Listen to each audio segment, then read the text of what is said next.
En ce début de 1944, quel changement observe-t-on par rapport à la situation d'il y a un an? En janvier 1944, les Russes sont en Pologne, alors qu'en janvier 1943, ils espéraient encore prendre Stalingrad. L'Italie du Sud est aux mains des Alliés, alors qu'il y a un an, ils étaient en Tunisie. En janvier 1943, les sous-marins allemands tenaient l'Atlantique. Ils ont aussi perdu cette bataille. Partout, la résistance marque des points. Tandis qu'en France, on a le sentiment que la guerre se rapproche de nos frontières.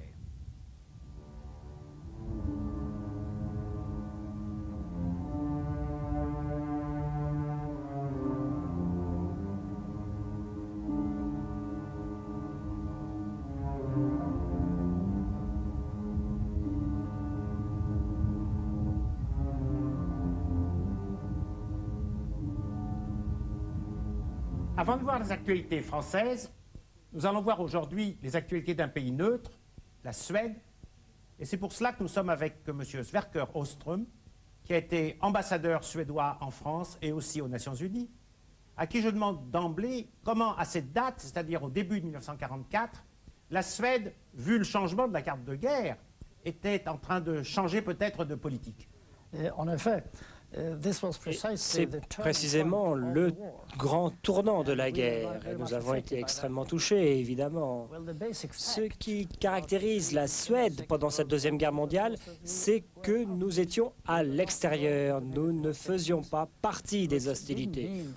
Ce qui ne veut pas dire que nous vivions paisiblement dans notre terre du Nord. Nous avons, pendant tout le conflit, été soumis à des pressions extrêmement importantes de la part des Allemands pendant les 2-3 premières années, puis des Alliés pendant la fin de la guerre.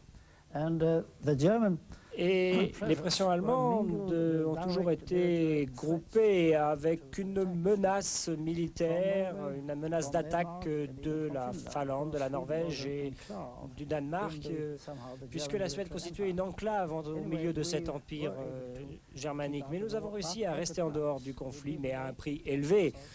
Je dois dire malheureusement que nous avons dû faire des concessions aux Allemands pendant la première partie de la guerre, puis des concessions tout aussi importantes aux Alliés pendant la deuxième partie de la guerre.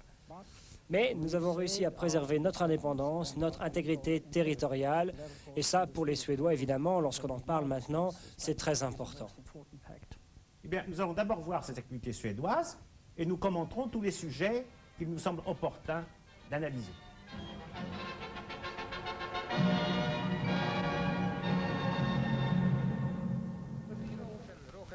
Lyxfångaren Normandie i brand och sjönk i New Yorks hamn där den då låg för att förvandlas från lyxbetonat passagerarfartyg till ett för kriget mer anpassat ändamål.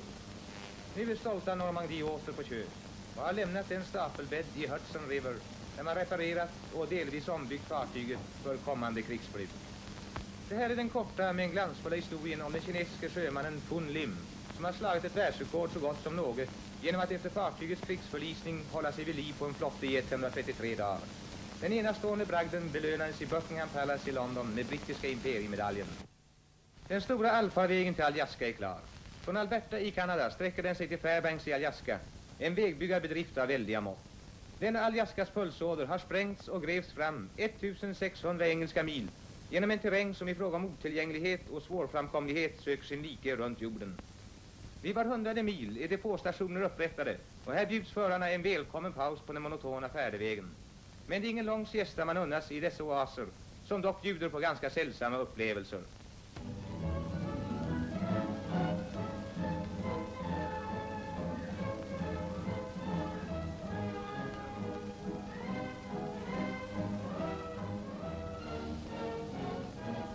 Och så går färden vidare. Bort mot samma trakter som i guldrusningens gyllene tidsålder lockade de äventyrslystna. Men nu är det ett större och allvarligare äventyr som väntar. Dygnen igenom rullar nu på detta stråk ett evigt löpande band av transportfordon fyllda med krigsmateriel till de allierades arktiska stridsfronter.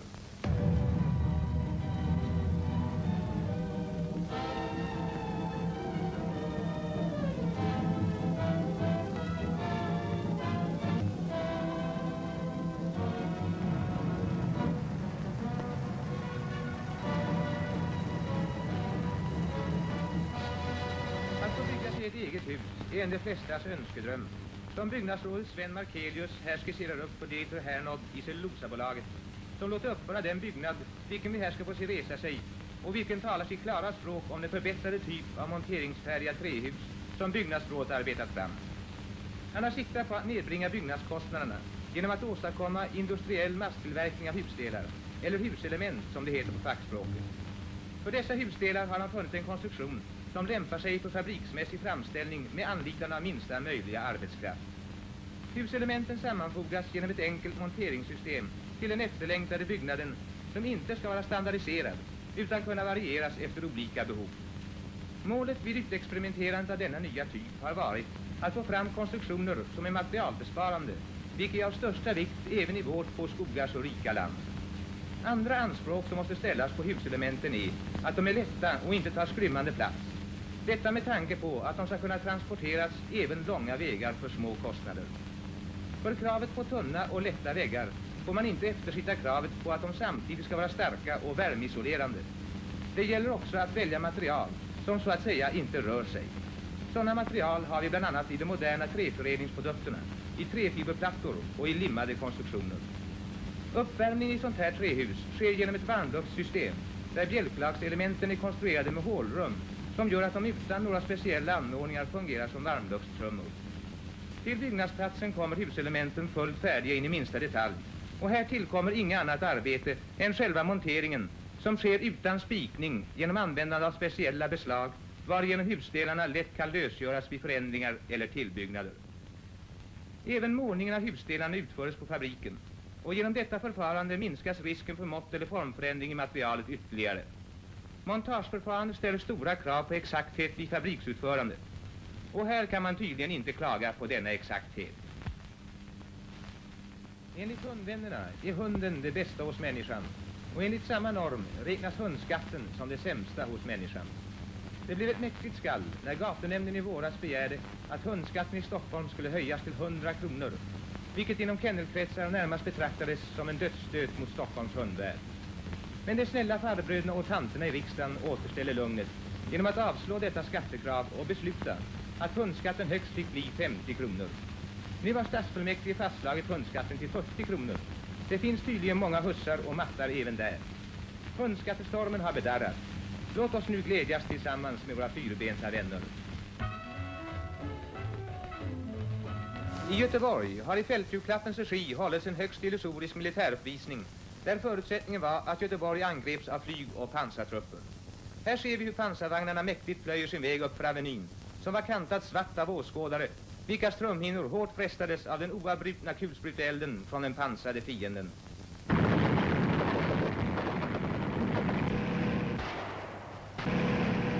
På Renströmsplatsen, den gamla utställningsplatsen, kulminerade den spännande uppvisningen som här åskådades av närmare 10 000 personer.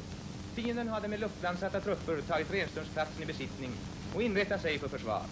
Inkräktarna fick dock inte länge förbli i ofall besittning av området. Först gick bombflygplan till anfall och sen satte försvarets marktrupper in den avgörande stöten.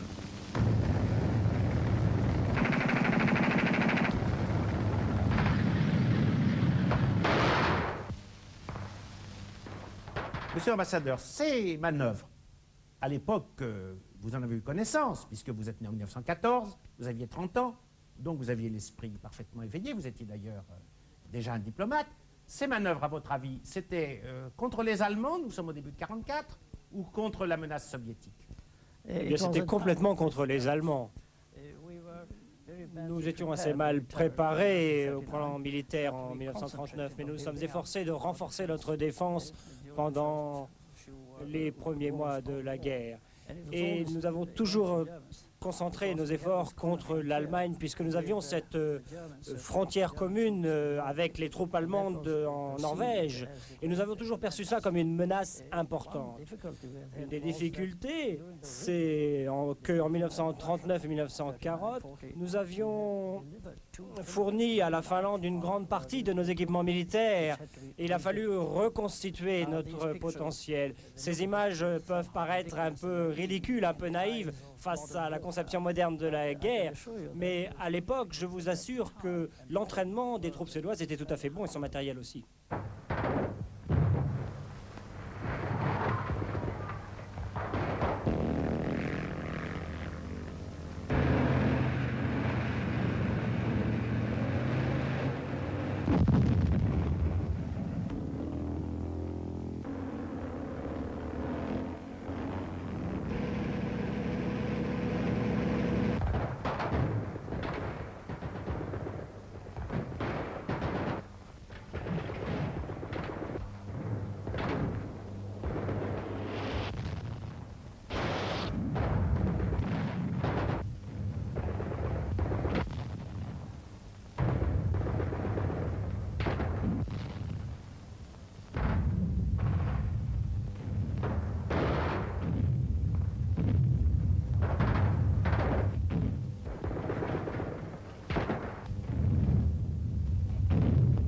Stockholms stads idrottsstyrelses utställning i Stadsmuseet finns ett Olympiarum, helgat åt den oförglömliga Stockholmsolympiaden 1912. På den tiden fanns inte den uppsjö på idrottsmärken som så helt fångar dessa grabbars intresse, men det fanns stora idrottsmän, som olympiske generalsekreteraren Christian Hellström, Sveriges första store medeldistanslöpare, skyttebröderna Willem och Erik Hallberg, femfaldiga guldmedaljörer 1912, otroligt lika varann.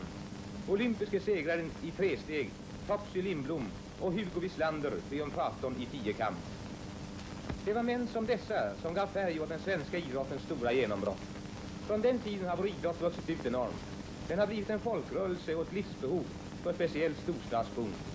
Hög och låg, gammal och ung hämtar rekreation och hälsa genom sport och friluftsliv. Och i denna utställning vill man visa hur idrotten har inneslutit hela svenska folket i sitt grepp och hur Stockholms stad främjar friluftslivets sunda utveckling. Idrottsdräkten har undergått samma revolutionerande utveckling som idrotten. Det här var sekelskiftets elegans på idrottsbanan. Här beundrade Arneborg, världens främste simmare. Idrottsredskapen har också förändrats med tiderna, och tur är det. Svengis Johansson är Sveriges främste tävlingscyklist, och det finns inte så många vägar runt Sveriges land där inte han på sin smäckra racercykel susat segrande fram. Men skulle han ha tävlat på en sån här vehikel från cykelsportens barndom, ja, då hade han nog aldrig nått upp till sin berömmelse av idag. Monsieur Åström, la fin des activités suédoises est constituée par uniquement des activités anglaises. Il y a 2 ans, on a déjà montré des activités suédoises et il y avait un panachage, un petit peu d'activités allemandes, un petit peu d'activités soviétiques. Maintenant, il n'y a plus que des anglaises. La guerre a changé aussi un petit peu, n'est-ce pas? Bien. Mais cela dit, il y a un autre point qui est intéressant, c'est que le commentaire sera uniquement en anglais, pas traduit en suédois. Et pourquoi? Eh bien, j'ai lu une instruction du gouvernement suédois qui juge que pour rester neutre, il ne faut pas avoir l'air de s'identifier à ce que disent les Anglais en le traduisant en suédois. De même, quand on passe à l'activité allemande, il faut laisser le texte en allemand. Et comme ça, les images sont supposées être sans nationalité, n'est-ce pas? Et on est neutre. Aujourd'hui, on penserait peut-être un peu différemment.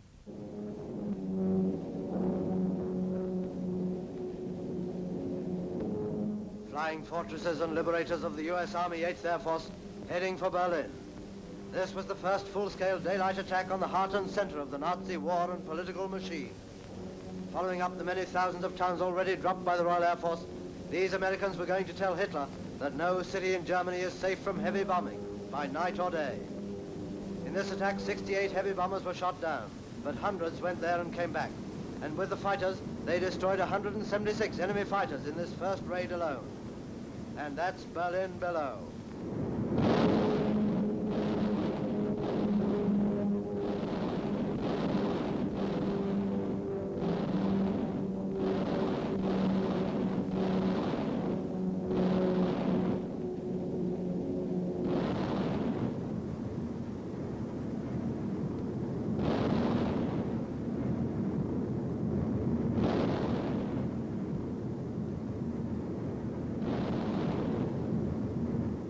Bombs gone.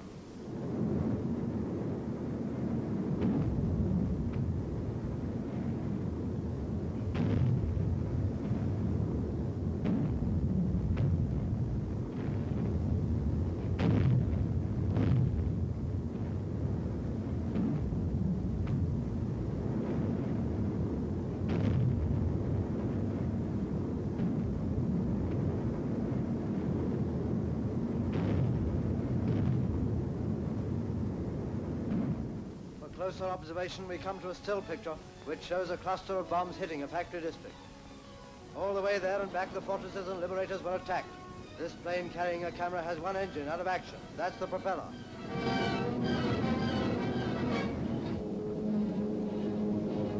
They're coming into land after a great stride towards victory in the Battle of Berlin. Some of the bombers are sending out flares to warn the ground staff they have a wounded man on board.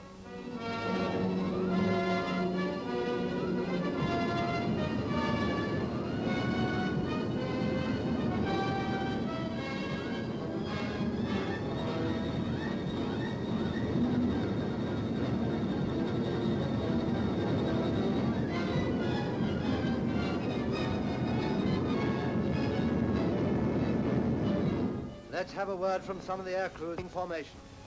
It was my pleasure to have led the first heavy American bombardment mission over Berlin.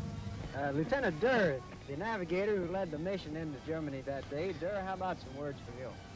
Well, as you know, it was tough navigating because of the almost impossible weather we had.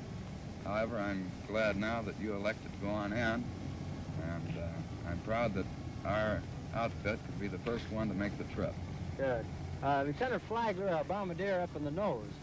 Well, Colonel, the fighters made it pretty hot and the weather made it pretty cold, but I believe we hit the target. Good. And that's not all. Pictures have just been released of the 12,000-pound bomb, which is now being dropped on enemy targets. 5.5 tons of factory buster, and there are plenty of them.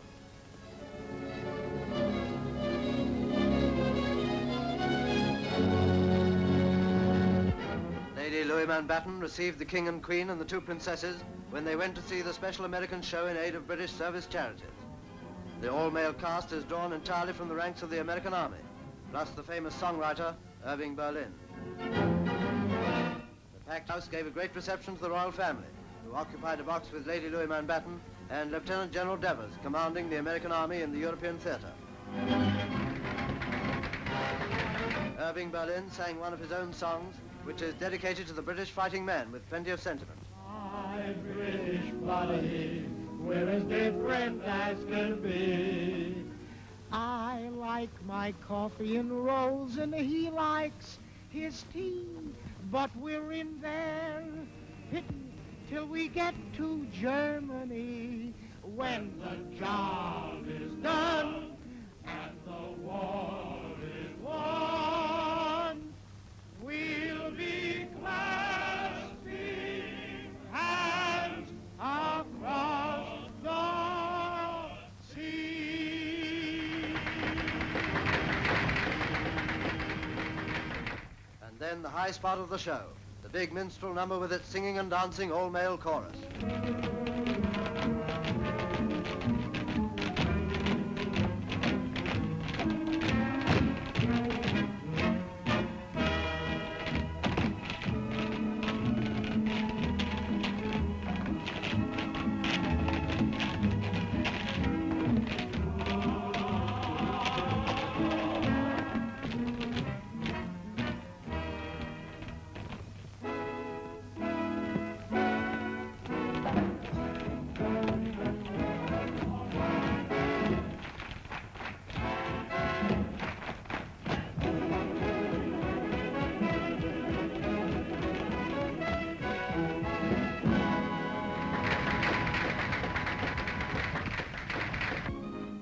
You wouldn't suspect a newsreel cameraman of having a soul, would you? You wouldn't picture him as a humble student, treading softly down the leafy lanes as a pilgrim to the shrine of an immortal. He holds the camera before him as he walks, and the scholarly stoop of his shoulders enables him to pass beneath the overhanging foliage. In reverent awe, the traveler approaches the end of his hallowed journey, the quiet, unspoiled surroundings with which our island story links the name of our great bard. Stratford-on-Avon. Stratford-on-Avon, you darn fool. We're going to see Bernard Shaw. Hello, Mr. Shaw. This is the home in which Mr. George Bernard Shaw spent his 88th birthday. But he was angry. A few days before, he had been staying with friends somewhere in southern England. And the first compliment I received was a bomb from Adolf Hitler, which broke my bedroom window. I hope by my next birthday, I shall receive something more cheerful than this excitement. Goodbye, goodbye, goodbye, goodbye. Mr. Eden was greeted by his wife and officials of the Foreign Office. He looks happy, as well he may.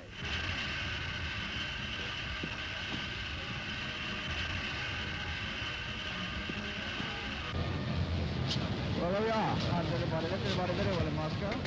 Yes, all very well. Very good spirits, all of them. Glad to say. It doesn't seem so very long since any mission that went to Russia was almost foredoomed to fail. But so much has happened since. Let's hope those days of Anglo-Soviet mistrust and misunderstanding are gone for good.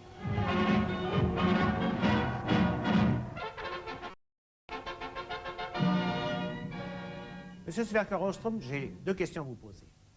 La première, concernant la politique des Alliés vis-à-vis de la Suède, lorsque Eden est à Moscou, il en a été question de ce qu'allait-on faire avec les neutres, la Turquie et la Suède. Vous-même étiez diplomate, alors vous avez été informé là-dessus. Je ne crois pas que nous ayons été complètement informés à l'époque. Mais maintenant, on sait ce dont il a été question. On a surtout parlé du deuxième front qui devait s'ouvrir dans le courant de l'année, mais aussi certainement qu'on a dû parler de l'Europe du Nord. Et ce qui était également important, c'est que ni les Russes ni les Britanniques n'aimaient la neutralité suédoise, mais ils l'ont tout de même acceptée, considérant que ça pouvait être tout à fait favorable. Donc ils ont certainement parlé de la Suède, du point de vue suédois. Ils voulaient obtenir des concessions de la Suède, mais ils ne voulaient pas pousser la Suède à entrer dans la guerre. Et je crois que c'est un élément important, parce que c'est ce qui nous a permis de rester neutres pendant toute la guerre. Les intérêts stratégiques des différents États nous ont soumis à des pressions très importantes. Quel type de concessions pouvait-il demander? Le passage par la Suède, la participation des troupes suédoises à des opérations, l'ouverture des terrains d'aviation, des aéroports, des ports suédois, tout ce genre de choses. On ne nous a pas demandé. On ne vous a pas demandé, parce que les Allemands étaient passés par la Suède pour aller en Finlande. Oui. Vous faites référence à un incident particulier. C'est la concession la plus importante que nous ayons faite aux Allemands lorsque les Allemands, avec la Finlande, ont attaqué la Russie en juin 1941. Les Allemands nous ont soumis à une pression très très forte pour que nous laissions passer une certaine partie de leurs troupes par la Suède. Et puis, après de longues délibérations, nous avons fait cette concession. Mais à la condition expresse que cela ne se reproduise pas. Et de fait, les Allemands ne nous ont jamais redemandé ce genre de concession. C'est une concession très importante et au point de vue moral, c'était tout à fait humiliant pour la Suède, mais c'était un incident unique. Je vous répondrai que, en échange, pour sauver l'honneur, les Suédois ont accordé leur aide et leur protection aux résistants norvégiens d'abord, aux résistants danois et aux Juifs qui se sont réfugiés en Suède.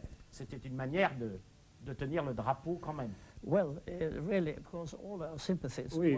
évidemment, nous étions tout à fait sympathiques au point de vue des Alliés, et en particulier face au Danemark et aux autres régions qui étaient occupées à l'époque. Nous avons aidé à la formation de troupes de police pour le Danemark. En fait, il s'agissait de forces militaires qui devaient pouvoir être opposées aux Allemands dans ces pays occupés. En fait, elles n'ont jamais été...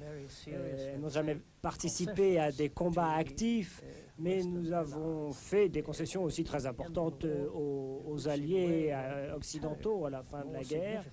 Et c'était des concessions qui étaient plus importantes au plan militaire que ce passage que nous avions accordé aux unités allemandes en 1941. Eh bien, on va voir maintenant les actualités françaises, et le regard d'un Suédois peut être intéressant pour nous.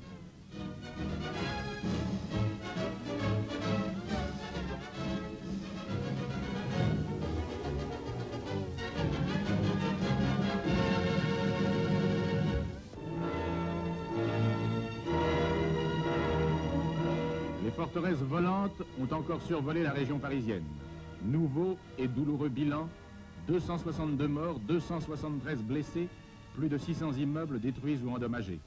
La pluie de fer et de feu s'est abattue quelques heures avant la fin de l'année, en cet instant où tant de familles, aujourd'hui en deuil, s'apprêtaient à passer paisiblement ces heures de fête traditionnelles.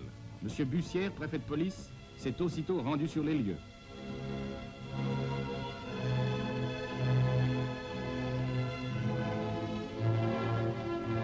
Les studios cinématographiques photo-sonores ont été touchés.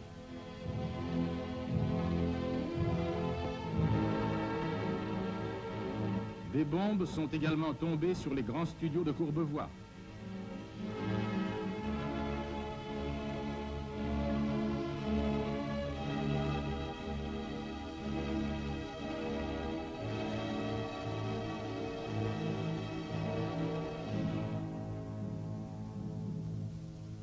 Il a été distribué plus de 8000 repas. En quelques heures, il a fallu également prévoir le gîte pour 1200 personnes.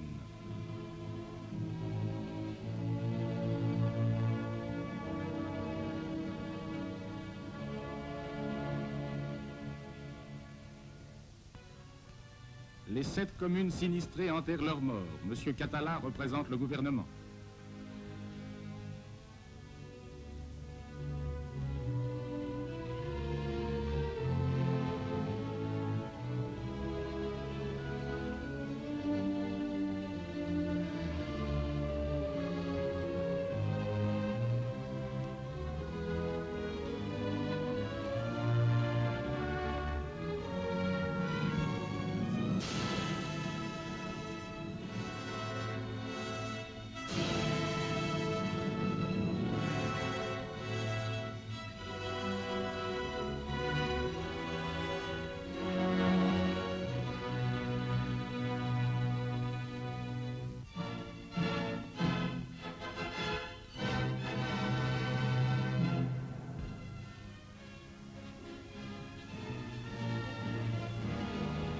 Le 1er janvier, le maréchal de France, chef de l'État, et M. Pierre Laval, chef du gouvernement, ont fait ensemble le premier geste politique de l'année, recevant tous deux les ministres, les représentants des autorités d'occupation et les membres du corps diplomatique, affirmant ainsi chaque fois la concordance de leurs efforts.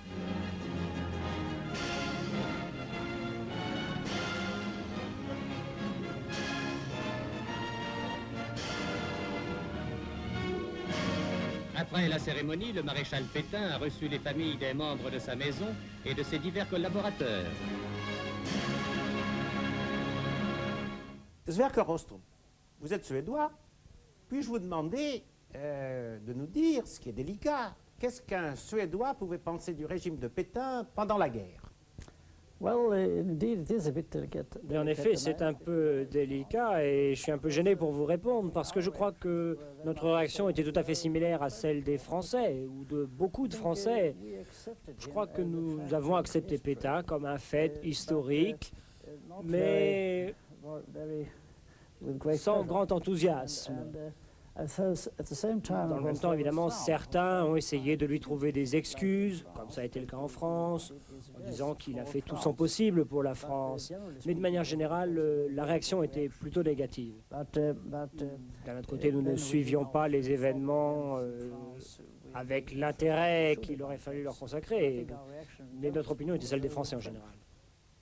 Alors, je vais vous demander de faire attention, si vous voulez bien, aux commentaires qui va suivre. On va voir un petit sujet sur l'amiral Robert, qui commandait la flotte française aux Antilles, en Amérique. Et nous sommes en 1944, au début de 1944. Et depuis 3 ans, naturellement, les Américains font pression pour que cette flotte se rallie, soit aux Alliés, soit à De Gaulle, enfin à la France libre. L'amiral Robert a toujours refusé en disant « Je suis fidèle au maréchal Pétain ». Et il a même ajouté « Antillais, maintenant, vous avez un chef ». Mais voilà que l'Angleterre et l'Amérique ont débarqué en Afrique du Nord, que la pression se resserre, que parmi ces Antillais, dans l'armée, on n'est pas d'accord avec cette attitude de fidélité à Pétain, au contraire, on veut passer chez De Gaulle, avec les Alliés, et finalement, Robert, quand on lui donne l'ordre de saborder la flotte, refuse, et il décide que la flotte passera à De Gaulle, aux Anglais, aux Américains, à Giraud. Maintenant que je vous ai raconté l'histoire, vous allez écouter comment elle est présentée. C'est assez intéressant. C'est une première leçon pour ce qu'on pourrait appeler la langue de bois. Parce qu'on va dire tout ça, mais vous allez voir comment. Venons dans les 2 grands soldats sur le pont d'un navire de guerre.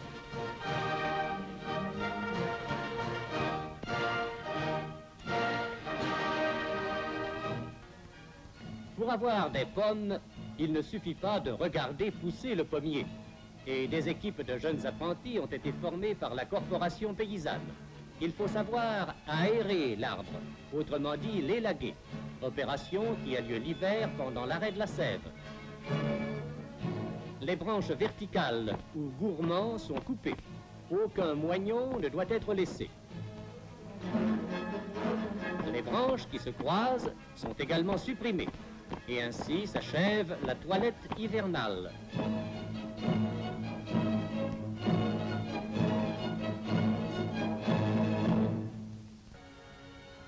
Nous n'avons plus de caoutchouc. Il nous venait de l'Indochine ou de Malaisie. Nous n'avons plus de coton. Il nous venait d'Égypte, d'Amérique ou de notre Afrique. Or, pour confectionner des pneus, il faut du caoutchouc et du coton. Autrefois, moyen de tourisme et de distraction, le vélo est devenu instrument de travail.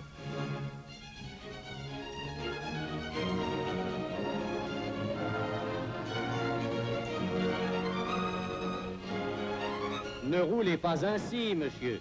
Un pneu mal gonflé ne pourra durer que 2400 km. Bien gonflé, il atteindra 6000 km. Concluez.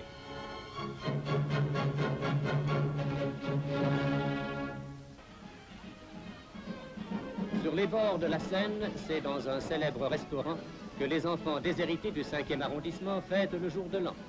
Pour beaucoup, leurs pères sont loin. Et dans cette chaude atmosphère, un peu de joie, un peu de gaieté sont venus éclairer leur cœur.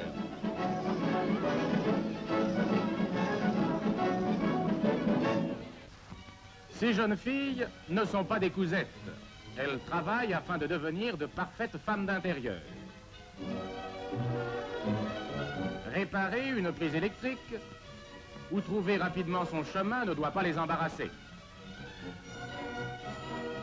Bien entendu, tâche primordiale, la préparation d'un repas. Savoir s'accommoder des restrictions, présenter de façon appétissante notre ordinaire est presque un art.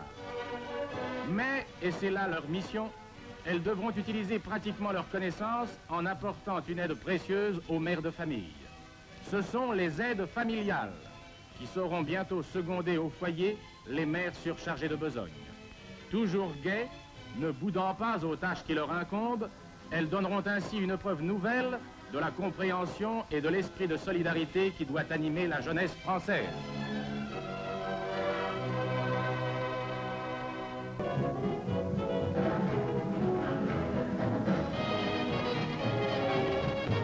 L'esprit de famille, roman de Jean Millot, écrivain d'origine belge, reçoit à Paris le prix littéraire des Deux Magots, décerné par un jury de journalistes.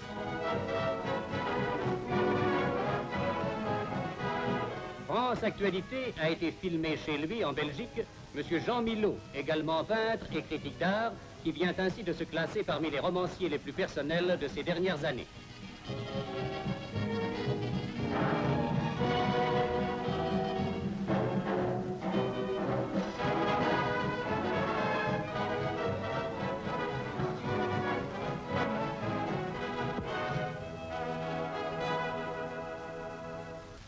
L'an dernier, à la Comédie Française, La Reine Morte d'Henri de Monterland remportait un éclatant succès.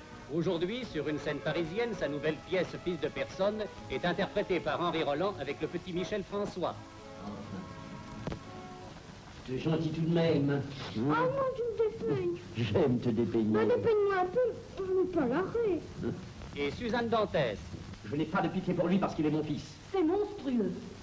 Pour qui serait-on sévère, sinon pour son enfant? Pour qui aurait-on de l'indulgence, sinon pour son enfant? L'actualité sportive de la semaine nous a conduit au Palais des Sports pour le gala omnisport du jour de l'an du prisonnier. Plus d'1 million de recettes permettront à ceux qui sont absents et à leurs familles de recevoir un secours confortable. Voici le départ du 1500 mètres avec Berthaud, Gallet, Ansen, Pujason, etc. Pendant les 6 premiers tours, Pujason mène devant Ansen, numéro 4, et Châtillon, numéro 2. Au sprint, Ansen, à gauche, déborde Pujason et gagne. Les 1500 mètres en 3 minutes 58 secondes 9 dixièmes. Football maintenant. Aznar tire le premier dans le concours du meilleur buteur. Lien c'est dans les buts, puis de lâcher. À la boxe enfin. Tenay, champion de France au poids moyen, met son titre en jeu contre Despo. Tenay porte une culotte à liseré blanc. Despo attaque et marque des points dès le début. Pour accord.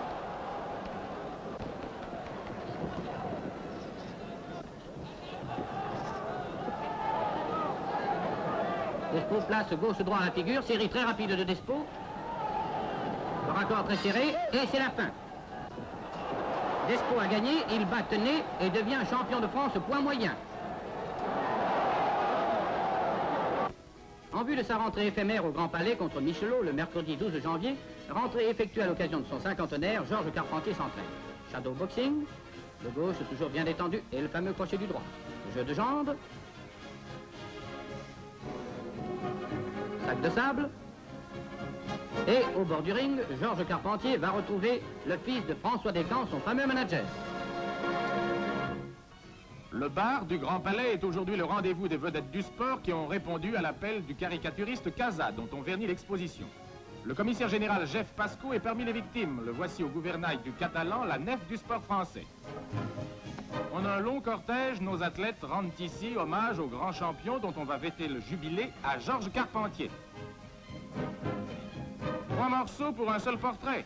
C'est qu'il s'agit de Petra, le plus grand des tennismen. Le nouveau champion de France, Jean Despo. Perretro et à gauche, Thierry. Aston critique le style de Simoni. Que pense-t-il de celui de Pascal? Que les footballeurs se consolent, tous les sportifs ont fourni leur tribut au féroce Casa.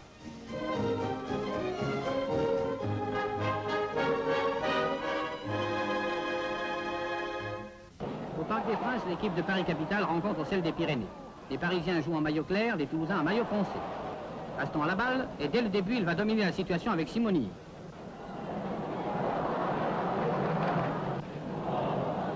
Arrêt devant Saint-Jean, le gardien de but parisien. Il dégage. Nouvel arrêt de ce gardien. Puis Vaste à la balle. Il centre. Et Bonjourny qui reprend. Il est aux prises avec le Toulousain Dao. Qui gardera la balle? Bonjourny. Dao. Bonjourny. Et voici que de nouveau Aston à la balle. Il passe à Simoni qui renvoie à Aston. Aston centre sur Bersoulet qui marque de la tête le premier but pour Paris. Paris mène par 1-0. Bagarre sur corner devant les buts de Toulouse.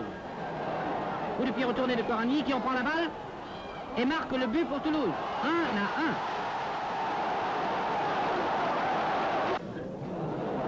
Voici de nouveau une descente d'Aston. Toujours lui, décidément, il descend. Centre sur Bonjourny, qui saute sans résultat. La balle est devant les buts parisiens. Jordan, le ballon, passe à son propre gardien de but, Vincent-Jean. Vincent-Jean dégage. Alors prise, voici un centre de Vaste. Et puis Bersoulet shoot. Schneider dégage mal. Bonjourny reprend et marque pour Paris qui gagne par 2-1.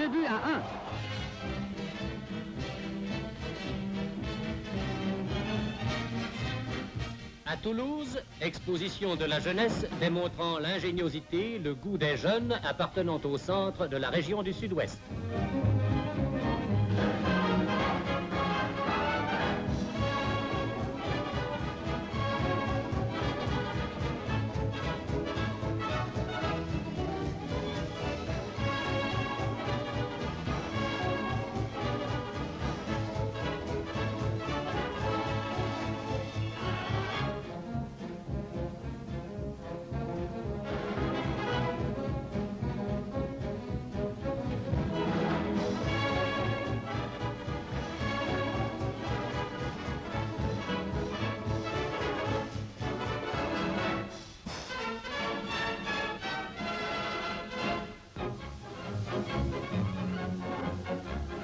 En Grèce, défilé devant le vice-président du gouvernement, de nouveaux bataillons de police, dits les Evzones, destinés à maintenir l'ordre sur tout le territoire hellénique.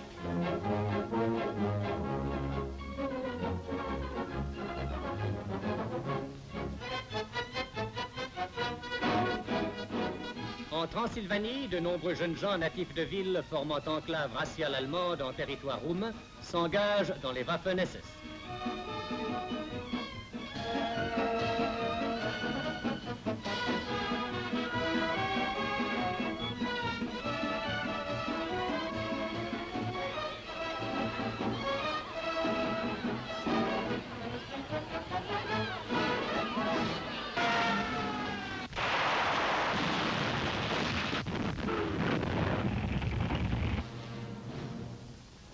Sur le front de l'Est, pour la 3e fois, les hommes luttent contre le froid, la boue, la neige.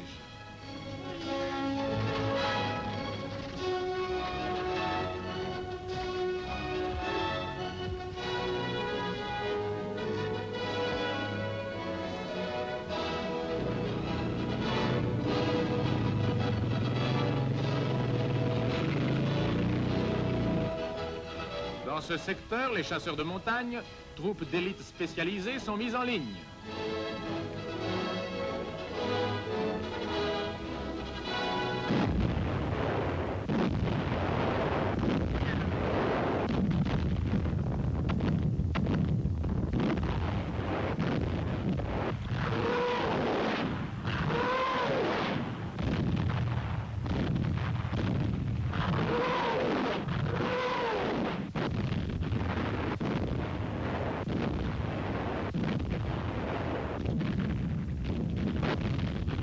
L'offensive soviétique d'hiver se heurte à l'âpre résistance des troupes allemandes qui multiplient leurs contre-attaques.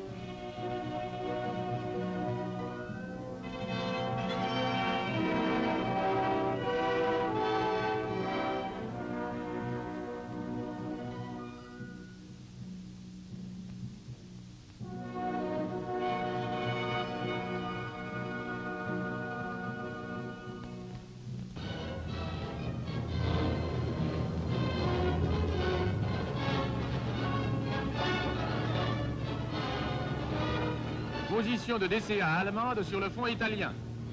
En dépit de leurs efforts, les Anglo-Américains ne parviennent pas à changer la physionomie de cette guerre au centimètre.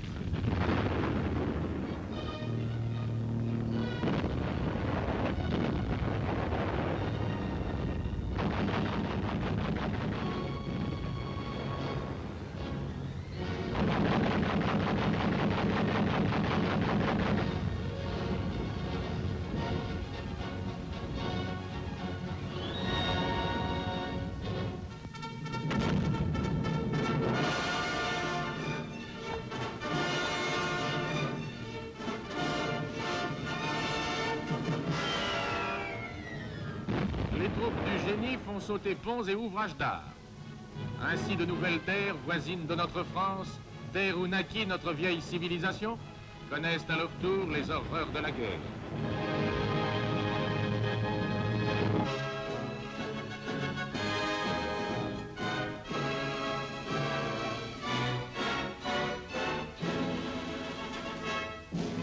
Le maréchal Rommel visite les ouvrages fortifiés construits sur toute la longueur des côtes danoises. Le Jutland est ainsi défendu par des casemates et par d'innombrables ouvrages anti-chars. Du cercle polaire aux Pyrénées, l'Europe est un vaste camp retranché.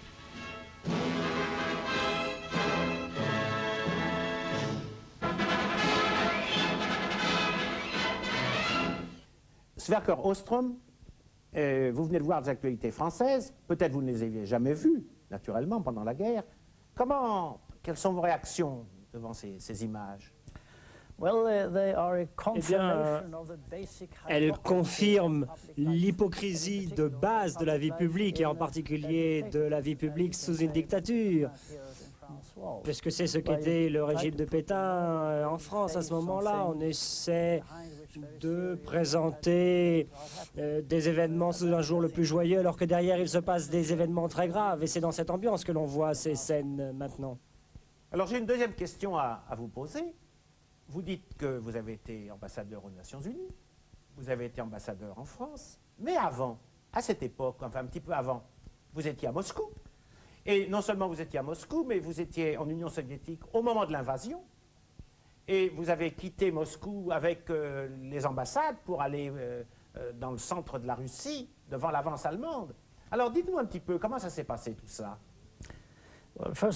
Bien d'abord, la chose la plus tragique, je crois, c'est que tout le monde sentait que la guerre allait arriver, puisqu'on voyait que les préparatifs allemands étaient très avancés.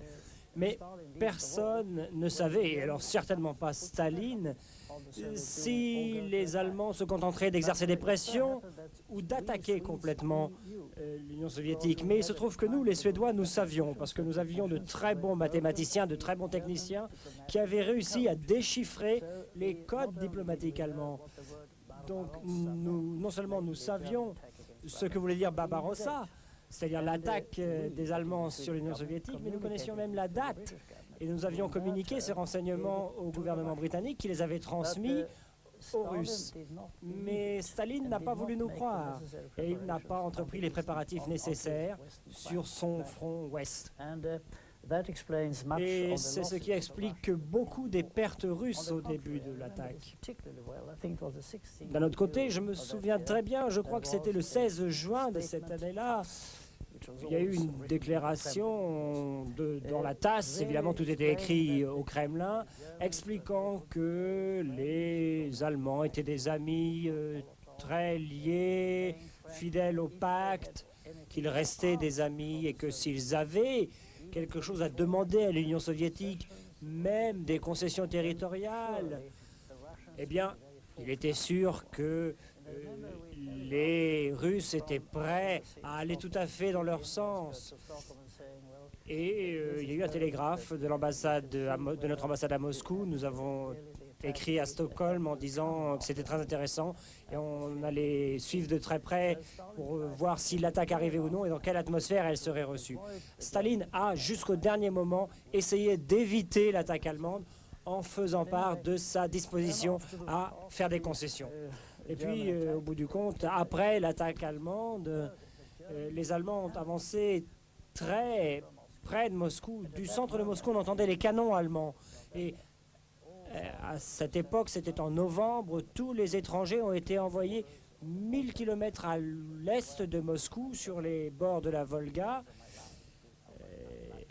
à Kuibyshev, où j'ai passé 2 années de ma vie, 2 années extrêmement dramatiques. Je ne dirais pas que nous mourions de faim, mais nous vivions de pommes de terre et de 2 œufs. Ça devait être à peu près notre ration hebdomadaire. Puis de là-bas, nous suivions les événements, Stalingrad, évidemment avec beaucoup d'intérêt. Et pour ma part, je suis retourné à Stockholm au cours de l'été 1943, par la Géorgie, Ankara, le Bosphore, Berlin. Et puis j'ai pris le dernier avion de la guerre. On m'a dit après que c'était le dernier vol civil de la guerre, de Berlin à Stockholm, au cours de cet été 1943. Un vrai voyage historique. Merci, Monsieur l'Ambassadeur, de ce témoignage historique et analytique, puisque vous nous avez appris beaucoup de choses, notamment sur la situation à Moscou, mais aussi sur le reste. La prochaine fois, la semaine prochaine, nous verrons des actualités allemandes et japonaises.